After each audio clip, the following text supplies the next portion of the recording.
महानुभाव, एक जगह 2 लाइन लिखी थी प्रेमचंद जी, 2 लाइन लिखी थी, जैसा करोगे वैसा भरोगे। क्या लिखा था मास्टर साहब? क्या लिखा था?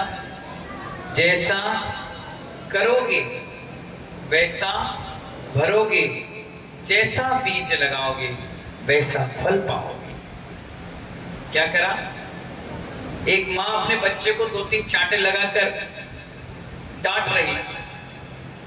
हमारा आहार हुआ और हम वहां से निकले तो माँ उसको डांट रही थी, गुस्से में थी। हमने उस माँ से पूछा, क्यों मार रही हो माँ? बच्चा दौड़ कर आया, कह रहा है महाराज जी मुझे आम खाना है। और माँ आम देने। मैंने कहा बच्चे की भावना है माता जी, खिला दो आम। बोले महाराज श्री नीम का पेड़ है। वो कह रहे आम दो। सुबह से हैरान करके रखा है। मैं वहां से आया और समाइक करके चिंतन कर रहा था, बात वो लड़का बिल्कुल सही कह रहा है। आप आम मांग रहे हो और नीम के बीज बो करके बैठे हो। क्या मांग रहे हो आप? आम।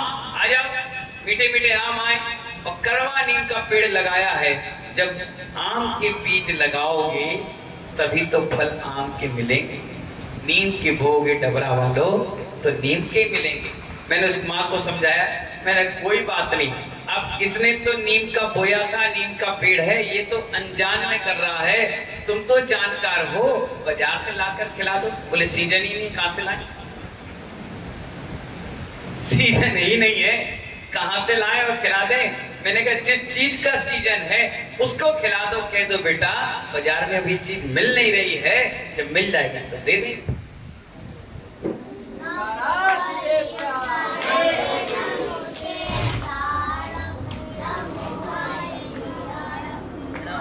बंद कर दे।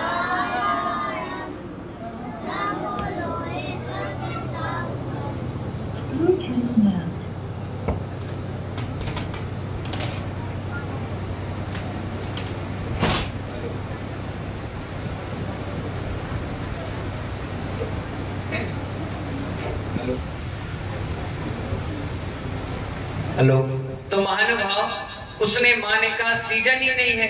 मैंने कहा उस बच्चे को जो फल का सीजन है वो खिला करके उसकी अभितृप्ति कर दो, उसे मारो मत। अगर आज तो मारोगे तो बुढ़ापे में तुम्हें रो रो के काटना पड़ेगा। इसलिए माओ, आपसे निवेदन है, आपके बच्चे अब इतने सहनशील नहीं है। जिस बच्चे का पिता की जूते अगर बच्चे पहनने लग जाए, समझ जाना अब तिजोरी की चाबी सौंपने का टाइम आ गया। अब चाबी तुरंत सौंप देना चाहिए और अपनी जिंदगी वनवास की तरह काटना चाहिए। अगर घर में इज्जत चाहिए तो महिलाओं से मेरा कहना है, ज्यादा दिन सास को देखोगी तो आप भी बोरियत हो जाओगे। ज्यादा दिन बच्चे पिताजी को देखेंगे तो इंटरफेयर वो करेंगे, समझाएंगे, अनुभव बताएंगे। तो क्या करना चाहिए? पिताजी को कहना चाहिए जाओ डबरा में चातुर्मास हो रहा है, 1 महीने रह के आओ, जाओ सोनागिर घूम के आ जाओ, लो समय शिखर यात्रा करके आओ। रिटायरमेंट का मतलब ही होता है मास्टर साहब कि अब बाकी जिंदगी धर्म ध्यान में बिताइए। लोग रिटायरमेंट के बाद भी दुकान से चिपके होते हैं, रिटायरमेंट के बाद भी साथ चाबी नहीं छोड़ती है। लड़ाई का सबसे बड़ा जड़ यही है। अब आप ये सोचे वो बर्बाद कर देगा, उसको कोई नॉलेज नहीं है, तो महानुभाव उसको समझाओ, बताओ, और ना हो तो न्यारे करो। आप रहिए और इतने पैसे में अपने घर को चलाकर बताइए। जब आप चलाना सीख जाएं तब हमसे बात करिए। बच्चा 1-2 महीने के बाद अपने आप वापस आ जाएगा। या तो उसकी किस्मत होगी तो बन जाएगा, और नहीं तो वन में चला जाएगा। या तो बन जाएगा, 2 में से एक काम होते हैं, या तो बन जाओ और बिल्कुल, या फिर बिगड़ जाओ। 2 में से एक काम होता है। इसलिए महानुभाव, जैसा हम करते हैं वैसा हमें उसका फल मिलता है। मैं मालूम है, जब शुरू में दीक्षा लेकर के आया तो बहुत अंतराय आते थे, बहुत आते थे। 1 दिन, 2 दिन, 4 दिन के अंतराल में अंतराय अंतराय अंतराय कई बार आए। मैं एक दिन एक पुस्तक पढ़ रहा था, भाव त्रय फल प्रदर्शी। क्या नाम है? भाव त्रय फल प्रदर्शी। तीनों आगे पीछे और वर्तमान के फलों को आदेश करने वाली उसमें गाथाएं लिखी और हिंदी में अनुवाद लिखा है। आचार्य कुंथु सागर बहुत पुराने हुए कोई साधु, वो पुस्तक आज भी महावीर जी में मिलेगी, मेरे पास भी रखी है। उसको मैंने बहुत गहराई से चिंतन किया, पढ़ा। पढ़ने के बाद मुझे पता चल गया विघ्न करण अंतराय से। क्या कहा सुरेश जी? क्या कहा मैंने? प्रेमचंद जी क्या कहा हमने?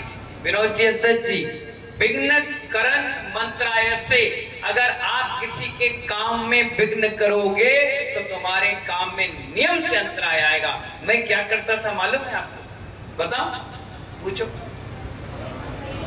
बोलो बोलो। हे उपाध्याय श्री, आप ऐसा कौन सा काम करते थे जिस कारण से अंतराय आता था? आप हमें बताएं जिससे हम भी ये काम बंद कर दें। नहीं करोगे तो मालूम है, नहीं करोगे मुझे मालूम है। फिर भी तुमने मुझे खिलाया पिलाया है ना कल, आज तो नहीं खिलाया ना, आज तो उपवास है। कल खिलाया पिलाया, उस रोटी का कर्ज अदा कर रहे हैं। बता रहे तुम्हें ज्ञान अर्जन देकर। मैं क्या करता था, मेरी एक आदत थी टोकने की, रोकने की, समझाने की। मैं ये सोचता था कि पिच्छी ले लिया तो मैं बहुत बड़ा ज्ञानी बन गया। मैं पिच्छी ले लिया, मैं छुल्लक बन गया तो बहुत कुछ आता है। ये प्राउड हमें ले डूबता है।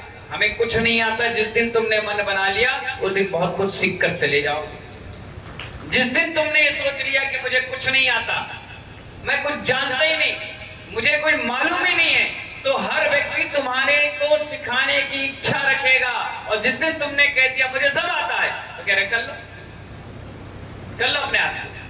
सास भी पहली रोटी जलती है ना, अब बहू से कहती है क्यों रोटी जल गई क्या? वो कहती नहीं नहीं कुछ नहीं कुछ नहीं कुछ नहीं, कहाँ जली? नहीं जली। इतना कहती है सास, बोलती ठीक है तुम बना लो, बना लो। अब 1000 रोटी बर्बाद करोगी, 10 बार गाली सुनोगी, फिर क्या होगा? अपने आप सीख जाओगी। अगर पहली रोटी में कह दोगे नहीं मम्मी जी जल गई, वो कहेगी बेटा ऐसा नहीं ऐसे कर लो, तुरंत सीख जाओगी। अगर ओवर एक्टिंग में रहोगी तो हमेशा ओवर एक्टिंग वाला फेल हो जाता है। अब हुआ क्या, हम मंदिर में पहुंचे, व्यक्ति पूजा कर रहे थे, मुझे कोई मतलब नहीं था, न उन्हें कोई मतलब था। मैं जानबूझ के उनके पास चला जाता, अरे धोती कैसे पहनी है तुमने, इसको अच्छे से पहनो। अब पूजा के भाव, पवन मामा पूजा के भाव पूरे लगे हुए हैं और मैंने उसको रोक दिया। अब वो 5 मिनट धोती ठीक करने लग गया। धोती ठीक करने लगा, 4 लोग हंसने भी लगे, बताओ तुमने धोती नहीं पहनी, महाराज जी ने ठीक करवाई। चलो ये बात खत्म हो गई। अब सेक कर रहे थे, कोई भगवान को उठा करके रखा, विराजमान किया और चंदन लगाया और करने लगा। मैं उसी को टोकने लगा, अरे ऐसे क्यों कर रहे हो, ऐसे नहीं ऐसे करो। चौके में गया, अरे ऐसा है, प्रवचन सभा में ऐसा है। दिन भर 50 लोग को टोकता था, 50 के भाव खराब करता था। और जितने लोग घर जाते थे मन ही मन ये सोचते थे महाराज कहां से आ गए यार, जबरदस्ती में आफत आ गई, ये कौन किसने बना दिया। दिन भर बद्दुआएं मिलती थी, तो जैसे मैं अंजलि खोलता था वो बद्दुआएं ऐसे असर करती थी, मेरा अंतराय आ जाता। मैंने लोगों के अंतराय किए ना, तो मेरा क्या हुआ, अंतराय हो गया और चुपचाप लौट कर आके बैठ गया। और वही लोग जिनको मैंने टोका वही लोग आकर मेरे पैर दबा रहे। फिर मुझे अफसोस हो रहा है, बताओ रानू, मुझे अफसोस हो रहा है कि बताओ मैंने इसको टोका रोका और ये मेरी सेवा कर रहा है। क्योंकि बादाम खाने से किसी को अकल नहीं आती। बादाम खाने से अगर अकल आ जाती तो जितने ड्राई फ्रूट की दुकान खोलकर बैठे सबसे पहले यही ड्राई फ्रूट खा लेते। बादाम खाने से सुरेश चंद जी अकल नहीं आती, आदमी को ठोकर लगती तब अकल आती। जिस दिन बच्चे को कहोगे ये दीपक है इसके पास मत जा, ये तुझे जला देगा, तुम्हें चोट लग जाएगी, हाथ में फफोले आ जाएंगे, वो नहीं मानेगा। और जिस दिन जैसे उसने छुआ और जल गया, चिल्लाएगा रोएगा, दूसरे दिन दीपक रखोगे दूर भाग जाएगा। जितना दीपक पास लागे उतने दूर भागेगा। क्योंकि इंसान को जब ठोकरें लगती है तब वो संभलना चाहता है। वैसे तो आंख उठाकर आदमी चलता है, आंख उठाकर चलेगा, मुंह उठाकर चलेगा। जिस दिन ठोकर लगेगी तो एक एक पत्थर को देखकर चलेगा। क्यों? पिछली बार हड्डी टूट गई थी, चोट लग गई थी, अब आराम से चलना है, देखकर चलना है। इसलिए महानुभाव, जैसा कर्म करोगे वैसा फल मिलेगा। फल कोई अलग से नहीं मिलता, और जो तुमने किया है वही ब्याज से मिलेगा। जब कोई तुम्हें दुकानदार, बहुत सारे मंडी वाले हैं, राम जी लाल जी जैसे व्यक्ति हैं, विनोद जी जैसे व्यक्ति हैं, सुरेश जी जैसे व्यक्ति हैं, सतीश जी जैसे हैं, हमारे कल्ले भैया जैसे लोग हैं। अगर आपकी दुकान से कोई माल ले जाता है और साल 2 साल तक नहीं देता है, तो हम भी कहते हैं सुनो ब्याज के साथ देना पड़ेगा। और जब वो ब्याज के साथ देता है, आपको कितनी खुशी मिलती है। अंतरंग में इतना खुश रहते हो, 1 लाख दिए थे, 1.5 मिल गए, 1.25 मिल गए, 1 10 मिल गया, 1 लाख में 10 लाख मिल गए, 10,000 मिल गए, बहुत खुशी की बात है। अब इसको कर्म के साथ जोड़ लो। आपने कर्म कितने किए? 10,000 पॉइंट, वो 9,000 कैसे लगाएगा? लगाएगा राम अग्रवाल जी है? कितना लगाएगा वो? 10 के साथ ब्याज, और तुम्हारा ब्याज तो ब्याज है, वहां चलता है चक्रवर्ती ब्याज। आशीष कितना ब्याज चलता है? चक्रवर्ती ब्याज की तरह चलेगा। जितना पैसा हो गया ब्याज हो गया, उस ब्याज के ऊपर भी ब्याज चलता है। इसलिए महानुभाव, जैसा कर्म करोगे वैसा भोगना पड़ेगा। हंस के भोगोगे तो दोबारा कर्म नहीं बंधेगा, और रो के भोगोगे तो डबल कर्म परेशान करेगा।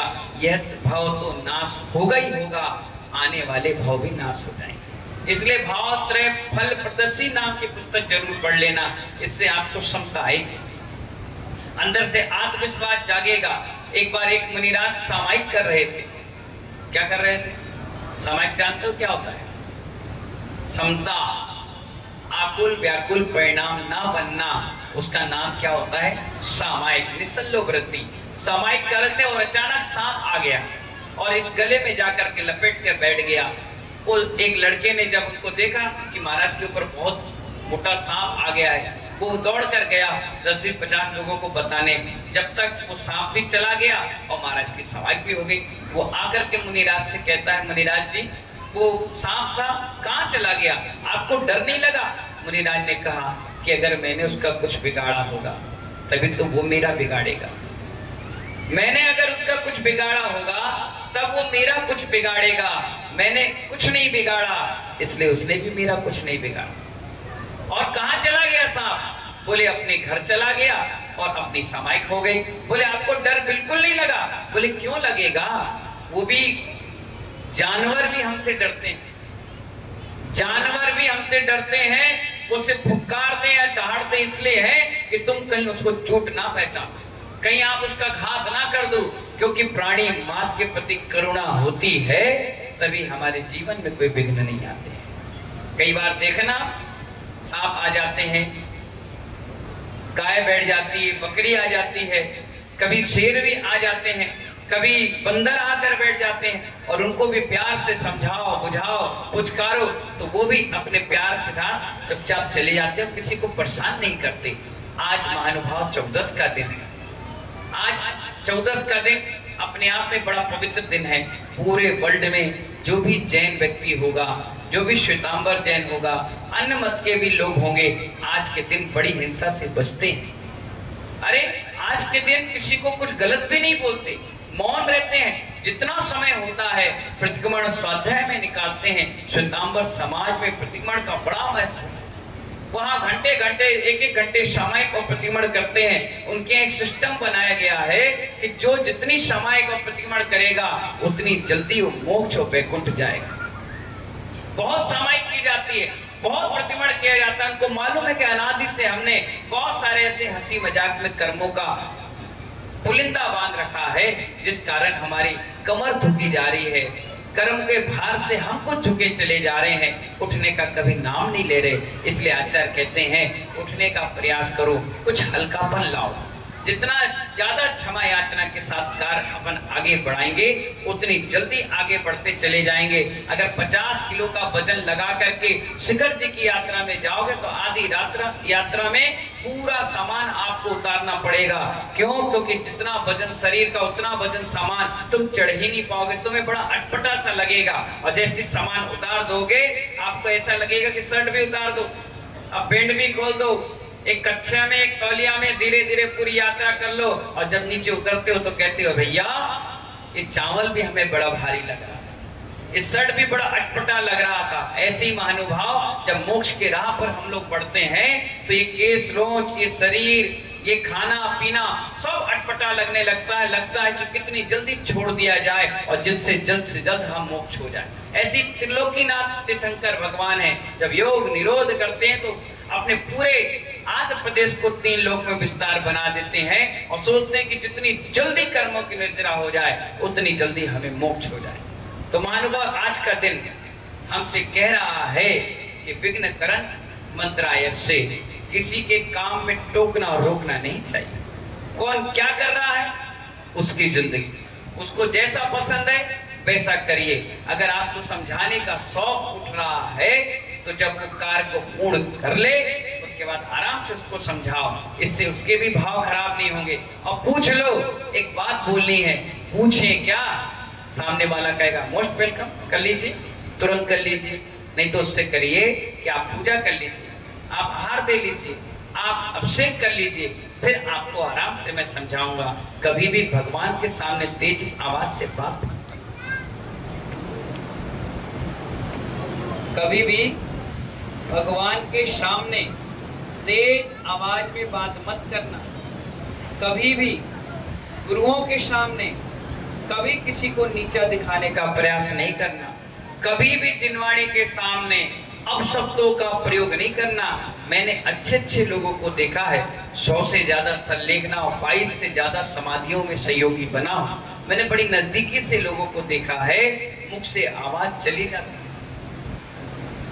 आंखों से दिखाई बंद हो जाता है, कानों से सुनाई बंद हो जाता है, मुख से प्यास पानी पानी चिल्लाता रहता है, लेकिन कुछ सुनने वाला नसीब में नहीं मिलता है। सड़ते रहता है व्यक्ति, कुड़ते रहता है, परिणाम खराब बनाते रहता है।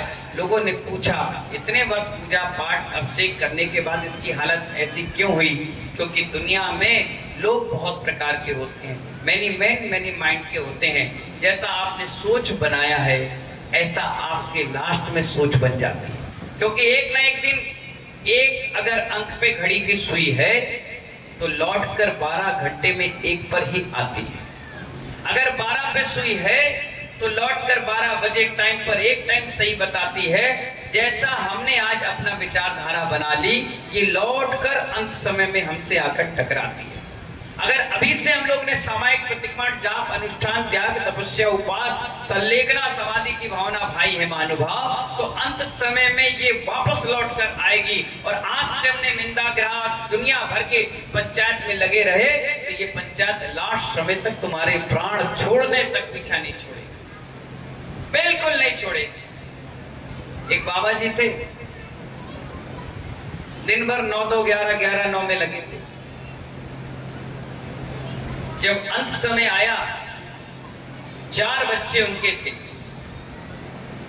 उनमें से ऐसा हुआ कि सब बच्चे घेर के खड़े थे, बिल्कुल अंतिम सांस चले थे। कोई कह रहा था बाबा कुछ सुनाए क्या? बोले नहीं। कुछ खाना है क्या? बोले नहीं। कुछ पीना है क्या? नहीं नहीं नहीं।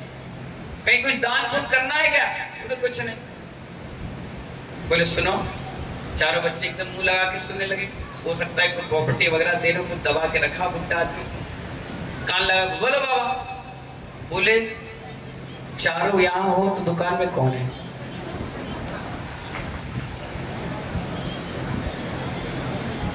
क्या कहा? चारों यही हो तो दुकान में क्या है? नास बेटे चलो दुकान जाओ। क्यों? उसने बचपन से दुकान की, सुबह से शाम तक दुकानदारी की, रात के भी मोबाइल और फोन पे दुकानदारी की। सुबह 4 बजे अगर नींद खुल गई तो खाता भाई लेकर के बैठ गया, किससे लेना, किससे देना, कब लेना, क्या बढ़ेगा, क्या घटेगा, कहां रखना, कैसे रखना। और जिंदगी भर तुमने यही काम किया। अंत समय में बच्चे होशियार और समझदार थे, तुम्हें घेर कर तुम्हारी समाधि संलेखना नमोकार पर सुनाने आए भी तो अंदर से चाह क्या निकली? कान पे कौन? अब ऐसा व्यक्ति मरेगा तो क्या बनेगा मालूम? क्या बनेगा? दुकान में कीड़ा। कई बार देखना कुछ कीड़े ऐसे होते हैं जानवर जिसे तुम धक्के मार के घर से बाहर निकालो, दूसरे दिन फिर वापस, दूसरे दिन फिर भगाए, तीसरे दिन फिर वापस। कुछ लोग आके कहते हैं महाराज हमारे घर में कबूतर है। मैंने कबूतर नहीं तुम्हारे बाबा है। बोले क्यों? मैंने कहाँ बैठते थे वो? आंगन में। मैंने कहा अभी कबूतर कहाँ बैठा? बोले आंगन में। वो देखने आया है कि क्या बन रहा है। ज्यादा खर्चा तो नहीं कर रहे, ज्यादा खर्चा गंदगी कुछ करे तो वहीं पर आकर के गुड़ू गुड़ू गुड़ू चिल्लाएगा, तुम्हें डिस्टर्ब करेगा और चला जाएगा। वो अपनी भाषा में कह रहा है ज्यादा घी मत डालो, ज्यादा अनाज खर्च मत करो, ज्यादा दुकान पे ध्यान दो। कोई कबूतर आ जाते हैं, कोई तोता आ जाता है, कोई मेंढक आ जाता है, कोई सांप बनकर आता है, कोई गाय, कोई कुत्ता, कोई बिल्ली, कोई गधा, पता नहीं कोई ना कोई तुम्हारा परिचित का होगा जो पूर्व नियोजित कर्म बांध कर गया कि मरते के बाद भी अगली पर्याय धारण करने के बाद उस घर को और मकान को छोड़ने की इच्छा नहीं करता। इसलिए आचार्य भगवान कहते हैं जैसा हमने किया है मानव वैसा फल हमें मिलता है। जैसे हमने एटमॉस्फेयर बना लिया, जैसा हमने दूसरों के लिए गड्ढा खोदा, एक दिन अपन को भी उसमें गिरना पड़ जाता है। मालूम है महानुभाव? हाँ दिखा देंगे, बैठ जाओ। तो महानुभाव एक व्यक्ति भगवान की बड़ी भक्ति कर रहा था और भक्ति करते करते वहां पर एक देवता प्रकट हो गया। देखिए हमारी ईर्षा, हमारी भावना कहां देव की भावना जाती है, सुनिए बहुत मजा आएगा। वहां देवता प्रकट हो गया और कहने लगा बताओ वरदान क्या चाहिए। बोले ऐसा आशीर्वाद दो देवता कि जो भी चीज मैं करूं, क्या जो भी चीज करूं टबल टिबल चौबल बढ़ती चले जाए। उन्हें क्या चाहिए तुम्हें बताओ? बोले जो भी चीज। बोले ठीक है। बोले ऐसी चीज बता देना जो बहुत तरक्की करे। देवता ने कहा ठीक है तथास्तु। वो घर गया, उसने कहा, देवता ने तथास्तु बोलने से एक बात भी बोली थी। उसने कहा था जितना तुम्हें मिलेगा उससे डबल तुम्हारे पड़ोसी को मिलेगा। अब जो पड़ोसी था उसके तो अच्छे हो गए कि तपस्या तुमने की, वरदान तुम्हें मिला हमारे। उसने सोचा मेरा एक बंगला बन जाए। उसका कितना बन गया पड़ोसी का? तुम सोच रहे हो काश हम भी होते बगल में। सोच बता रहा हूं कहां पहुंची तुम्हारी सोच। वो कह रहा है एक बंगला बन जाए, पड़ोसी के कितने हो गए? 2। उसने कहा मेरे BMW आ जाए, उसके यहां फरारी आ गई 2। अरे बड़ा हैरान, मैं मांग रहा हूं मिल इसको रहा है। एक दिन रात के सोचने लगा कल ऐसा कौन सा वरदान मांगू जिससे मेरे पड़ोसी का नुकसान हो जाए।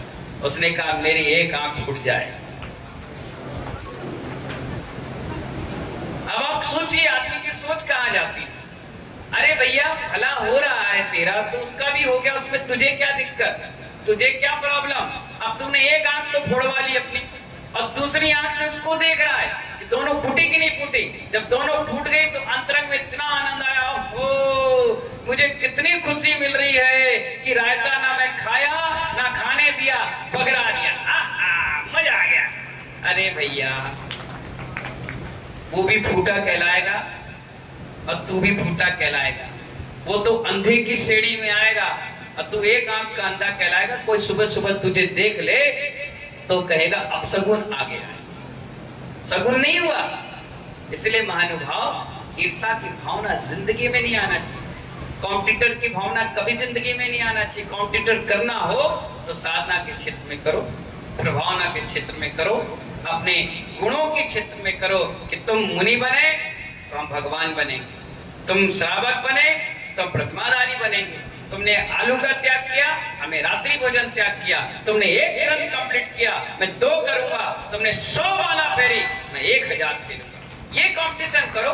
तुमने 4 अजैन व्यक्ति को जोड़ा अपनी चर्या से, मैं 4000 को जोड़ूंगा। ये कंपटीशन होना चाहिए, आनंद आना चाहिए। इसमें क्या लगता है धर्म की प्रभावना। चलो किसी बहाने से लोग आ रहे हैं, जुड़ रहे हैं, जुड़ते चले जा रहे हैं। तो इन्हीं मंगल भावना के साथ समय आपका हो गया। 3 बार फोटो खिंच गई आपकी, लाइट चली गई थी ना, तो 3 बार फोटो खिंच गई। और मैं भी देख रहा था, आप भी देख रहे थे। बहुत देर तक आप स्माइल पे बैठे रहे, लेकिन कैमरा चालू नहीं हो पाया। इसलिए महानुभाव, आज सोमवार का दिन, चतुर्दशी का दिन, दोनों मुनिराज के क्या हो गए, 13वां उपवास भी आनंद संपन्नता की ओर चला गया। ऐसी धीरे धीरे आगे भी वर्षा योग बढ़ता चला जाएगा।